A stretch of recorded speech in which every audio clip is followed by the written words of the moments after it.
এই বল্টু, এই পড়া হয়েছে তো? হ্যাঁ স্যার। ঠিক আছে। তোর হয়েছে পড়া? হ্যাঁ স্যার। ঠিক আছে। আচ্ছা তুই বল বল্টু, আমাদের মানে ভারতের জাতীয় ফল কি? হ্যাঁ, ভারতের জাতীয় ফল, জাতীয় ফল আম।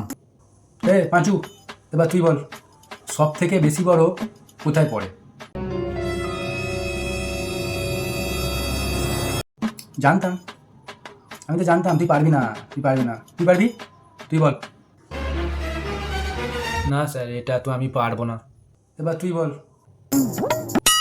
হ্যাঁ স্যার, মনে পড়েছে, সব থেকে বেশি বরফ তো? বলবো? হ্যাঁ বল। বলবো স্যার, বলবো। হ্যাঁ হ্যাঁ তুই বল না। সব থেকে বেশি বরফ কোথায় থাকে জানেন? মদের গেলাসে। আমি পারি না আর পারি না, আমি কেন মরি না।